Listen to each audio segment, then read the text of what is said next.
بار میں نے پڑھی ہے نا, اب آپ اس کا ترجمہ سنیے گا. جب بھی پریشانی میں ہو, کس سے مدد طلب کرنی ہے یار؟ حل کرنے والا کون ہے؟ حل المشکلات کون ہے؟ قاضی الحاجات کون ہے مصیبتوں کو دور کرنے والا, روزی کے دروازے کھولنے والا کون؟ میرا رب ہے. ارے جس نے حل کرنا ہے وہ اعلان فرما رہا ہے, اور اس کا اعلان سنو کیا ہے, جھوم جاؤ. اللہ فرماتا ہے اور جو اللہ سے ڈرے اللہ اس کے لیے نجات کی راہ نکال دے گا. نکلے گی راہ, آپ کو یقین. میں بہت ساری چیزیں بیان میں نہیں کر سکتا, مگر میں نے اپنی زندگی میں ایکسپیرینس کی ہیں. گھر بک گیا, گاڑیاں بک گئیں, گھر کا سونا بک گیا, بندہ روڈ پہ آ گیا, وہ سوچ بھی نہیں سکتا تھا کہ میں پھر کھڑا ہو جاؤں گا. اللہ سے لو لگائے رکھی, اللہ نے پھر کھڑا کر دیا, پھر پہلے سے زیادہ عطا کیا. اس کی عقل دیکھیں نا, میری اور آپ کی عقل محدود ہے, اس کی عقل کام ہی نہیں کر رہی آج بھی, کہ میں تو سب کچھ لٹا بیٹھا تھا, آج پھر کیسے سب آ گیا. کیوں؟ اب اگلی آیت کا جز پڑھیے, اور اسے وہاں سے روزی دے گا جہاں اس کا گمان نہ ہو. آپ کی امیجنیشن نہیں ہوگی, اللہ ادھر سے دے گا, گمان بھی نہیں ہوگا. اور اللہ فرماتا ہے جو اللہ پر بھروسہ کرے تو وہ اسے کافی ہے. اللہ کافی ہے, بھروسہ کرو اس پر. پرابلم یہ ہمیں سب پر بھروسہ ہے, ہمیں کسی اور ادارے پر بھروسہ ہے, ہمیں کسی اور شخصیت پر بھروسہ ہے, ہمیں کسی دوست پر بھروسہ ہے. یار یہ میرا ہاتھ پکڑ لینا, میرے مسئلے حل کر دے گا, یہ میرے پیچھے کھڑا ہے, میرا پرابلم سالو ہو جائے گا, میں اس ادارے میں چلا جاؤں, میرے مسائل سارے حل ہو جائیں گے. کیوں؟ تمہیں سب پر بھروسہ ہے, اپنے رب پر بھروسہ نہیں ہے. جس دن رب پر بھروسہ کر لیا نا, اس دن طبیعت ہری بھری ہو جائے گی. اللہ کے فیصلوں پر یقین کرنا آ گیا, مشکلیں آسان ہو جائیں گی. حالانکہ بچپن سے ایک جملہ سنا ہے, دانے دانے پہ لکھا ہے کھانے والے کا نام. سنا ہے نا؟ ایمان کیوں نہیں ہے؟ آپ کا میرا رزق جو ہے نا, وہ موت کی طرح مجھے اور آپ کو تلاش کر رہا ہے, مل کر رہے گا. اللہ تعالیٰ نے قرآن مجید میں ارشاد فرمایا نا, سبحان اللہ. آیت قرآن ایک اور آپ کو سناتا ہوں کہ ہم سب کا رزق کیسے لکھا ہوا ہے. اللہ تبارک و تعالیٰ قرآن مجید فرقان حمید میں اس نے وعدہ فرما لیا ہے, وما من دابة في الارض الا على الله رزقها. ترجمہ کنز ایمان, اور زمین پر چلنے والا کوئی ایسا نہیں ہے جس کا رزق اللہ کے ذمہ کرم پر نہ ہو. صرف میں نہیں, چونٹیاں, مکوڑے, سانپ, بچھو, جانور, مچھلیاں, ایوری تھنگ. ماں کے پیٹ میں بچے کو رزق پہنچانا اس کی ذمہ داری. بڑا پیارا جملہ کتابوں میں لکھا, وہ چونٹی کو کن اور ہاتھی کو من ہے, وہ رب عطا فرماتا. جس کو جتنا چاہیے, ہاتھی کو من چاہیے ہوتا ہے, چونٹی کو دانا چاہیے ہوتا ہے, سب کو وہ رب عطا فرماتا. وعدہ اس نے کیا ہے. پرابلم یہ ہے کہ ہمارا بھروسہ نہیں ہوتا, انتظار نہیں ہوتا, سکون نہیں آتا. روزی لکھی ہوئی ہے, اب کمانی حلال سے حرام سے ڈیسائیڈ آپ نے کرنا ہے. یہ اب آپ کے اوپر ہے کہ کیسے کمانی ہے. جلدی کر کے حرام سے کما لیں. اچھا, امام اہل سنت مولانا شاہ امام احمد رضا خان علیہ رحمت الرحمان سے اسی طرح کا سوال ہوا کہ حضور یہ بتائیں کہ یہ جو کہا جاتا ہے دانے دانے پہ لکھا ہے کھانے والے کا نام, یہ ٹھیک ہے؟ کمال جواب دیا میرے امام نے. اعلیٰ حضرت فرماتے دانے دانے پہ نہیں, دانے کے ہر حصے پر. اور اس کو ڈیفائن کتنے پیارے انداز میں کیا. آپ کو پتا ہے چاول, گندم, روٹی بنتی ہے, اس کی آٹا بن جاتا ہے. اب ایک گندم کا دانہ ہے, وہ روٹی میں اس کا آٹا بنا, تو وہ پورے ایک دانے کے ذرے تو ایک ساتھ نہیں رہے, ڈسٹریبیوٹ ہو گئے. اچھا, پھر ایک روٹی, اس کے بھی ہم بازو کا 4 ٹکڑے کرتے ہیں, ایک میں نے آپ کو دیا, ایک آپ کو دیا, تو ہو سکتا ہے ایک دانے کا ایک ذرہ ان کے پاس چلا گیا کہ ان کے پاس چلا گیا. اعلیٰ حضرت فرماتے جس ذرے کو آپ نے کھانا ہے اس پہ بھی آپ کا نام لکھا ہوا ہے. اور پھر ایک واقعہ سنایا اعلیٰ حضرت نے, کتاب میں لکھا, کمال. یقین کرے اگر دل کے کانوں سے سنے نا یہ واقعہ. اعلیٰ حضرت لکھتے ہیں کہ ایک بنگالی تاجر تھا. بنگالی چاول زیادہ کھاتے ہیں, کہتے بنگالی تاجر تھا, تو اس نے ایک بار کھانا کھا رہا تھا, تو کھانا کھاتے ہوئے اسے زور کی چھینک آئی, تو ایک چاول کا دانا اس کے سر میں جا کے پھنس گیا. یہاں پر پیسے والا تھا, تاجر تھا, بڑا علاج کروایا, کسی طرح یہ دانا نکل جائے, دانا نہیں نکلا. کئی سال گزر گئے, دانا گویا اندر فکس ہو گیا تھا. کہتے بہت عرصے کے بعد اعلیٰ حضرت فرماتے ہیں وہ بنگالی تاجر حرم شریف گیا, حج پر یا عمرے کی حاضری پر.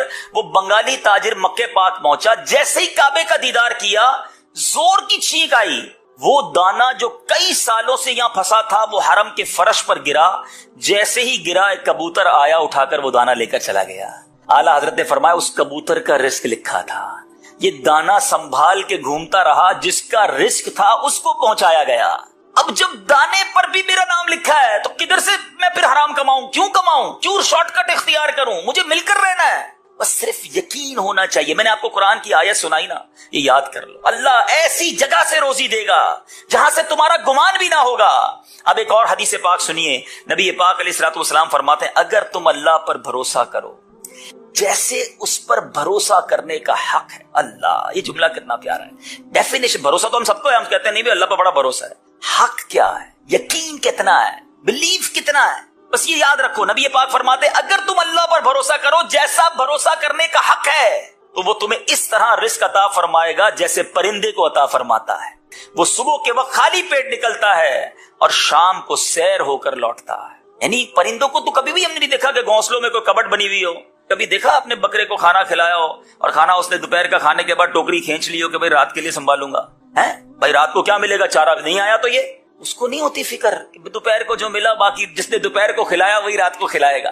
صبح گھونسلے سے نکلتے ہیں سارے پرندے, کروڑوں پرندے, پتہ نہیں ہوتا شام کیسے آئیں گے. اللہ سب کو رزق دیتا ہے, سب پیٹ بھر کر واپس آتے ہیں, مگر وہ کل کے لیے گھونسلے میں کہیں بچاتے نہیں. اللہ پر بھروسہ.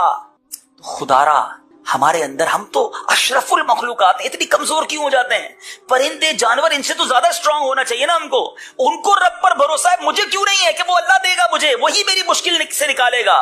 بات یہ ہے کہ ہم دل سے اس کو نہیں پکارتے. اگر آپ کسی بھی پرابلم میں ہیں, اگر آپ کسی بھی مشکل میں ہیں, تنگ دستی میں ہیں, قرضے میں ہیں, بیماری میں ہیں, غلط کام کرنے کی بجائے رب عز و جل کو پکارو, وہ ساتھ ہو گیا نا تو ساری مشکلیں آسان ہو جائیں گی. میرے لیے پہاڑ ہے نا, مجھے فیل ہوتا ہے کہ یار یہ بہت بڑا پہاڑ ہے. آپ نے دیکھا ہوگا چونٹی کے سامنے سیب رکھ دیں, وہ اس کے لیے پہاڑ ہے.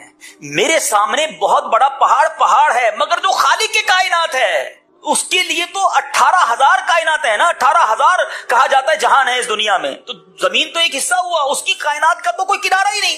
اس کے لیے میری مشکل, اس رب کی شان تو شان ہے. رب کے محبوب کے بارے میں اعلیٰ حضرت فرماتے ہیں نا, تنکا بھی ہمارے تو ہلائے نہیں ہلتا ہے آقا, تنکا بھی ہمارے تو ہلائے نہیں ہلتا, تم چاہو تو ہو جائے ابھی کوہ محن پھول. محن کہتے ہیں مصائب کو, پریشانیوں کو. یا رسول اللہ ہمارے لیے تو تنکا بھی ہٹانا مشکل ہے, آپ چاہیں تو یہ مصیبتوں کے پہاڑ بھی پھول بن جائیں.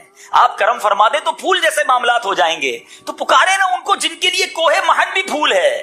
مگر ہم شارٹ کٹ, ہم بعض اوقات کہتے ہیں میں ٹھیک کر لوں, اور ہم ٹھیک کرتے کرتے غلط کر دیتے ہیں. ہم صحیح نہیں کرتے, ہم اپنی آخرت بھی برباد کر لیتے ہیں. ہم سمجھتے ہیں میرا یہ اسٹیپ مجھے اس مصیبت سے نکال دے گا. وہ شاید ہمیں دنیا کی مصیبت سے تو نکال دے, مگر اخروی مصیبت میں ڈال دیتا ہے. وہ اللہ کی ناراضگی والے معاملات میں ہم پڑ جاتے ہیں. میں جانتا ہوں, یقین کریں میں جانتا ہوں, میری فیملی ممبر کی میں آپ کو بات کر رہا ہوں اس لیے کہ آپ کو اندازہ ہو جائے. کروڑ پتی ہیں, اتنا اللہ نے نوازا ہے, مگر میں اس گھر کے کرب کو جانتا ہوں کہ اس شخص کے بھری جوانی میں دونوں گردے فیل ہو گئے. میں اس کرب کو جانتا ہوں, میں اس کیفیت کو روز, میں بہت میرے قریبی ریلیشن ہے, اللہ نے بہت نوازا ہے, اگر گردے ہی نہیں ہیں. ہفتے میں 3 دن ڈائلیسس, بندے کی آدھی لائف تو ہاسپٹل میں گزر گئی نا. پیسہ بہت ہے, میں آپ سے پوچھتا ہوں میرے گردے سلامت ہیں, یہ بڑی نعمت ہے, یا میرے بینک بیلنس میں 10 کروڑ ہیں اور دونوں گردے فیل ہیں؟ اپنے آپ سے پوچھو. پرابلم یہ ہے ہم نے لائف کی لگژریز کو پیسوں سے تولا ہے, ہم نے سہولتوں کو سمجھا ہے کہ یہی زندگی کا سب کچھ ہے. ایسا نہیں ہے. سکون سب سے بڑی چیز ہے. اگر آپ کے بچے فرما بردار ہیں اور آپ کے بینک میں پیسے نہیں ہیں, مگر آپ کے بینک میں کروڑوں روپے ہیں اور آپ کے بچے نافرمانے, پوچھو ان والدین سے کہ وہ پیسے کو محبت کر رہے ہیں یا بچوں کی نافرمانی پر رو رہے ہیں. نہیں نیند آتی یار, جس کے بچے شرابی, کبابی, جواری, جس کی وجہ سے روزانہ ماں باپ مرتے ہوں اور جیتے ہوں. پیسہ کیا چیز ہے اس کے آگے؟ کئی نعمتیں ایسی ہیں جن کا مول نہیں ہے. اور حرام کا راستہ اختیار کر کے یاد رکھنا, ایک بات ہمیشہ یاد رکھنا, مشکل تھا آپ کے لیے, مشکل تھا ان سب کے لیے, اور کمال کیا انہوں نے جنہوں نے حرام چھوڑ کر حلال اختیار کر لیا. مگر یاد رکھنا جس دن کوئی حرام میں پڑ گیا نا, پھر واپس آنا بہت مشکل ہوتا ہے. بڑا شاندار اسٹیپ زندگی میں ان لوگوں نے اٹھایا, میں سلام پیش کرتا ہوں انہیں. مجھے اندازہ ہے اس بات کا کہ جو حرام کما رہا تھا, بڑا زیادہ کما رہا تھا, چانسز تھے, اس نے وہاں سے اپنے آپ کو نکالا ہمت کر کے اور حلال کی طرف آیا. میں جانتا ہوں بہت سارے ایسے لوگوں کو جانتا ہوں جو حرام کما رہے ہیں, نہیں نکل پا رہے. ایسا سود نے جکڑ لیا ہے, ایسا حرام نے جکڑ لیا ہے.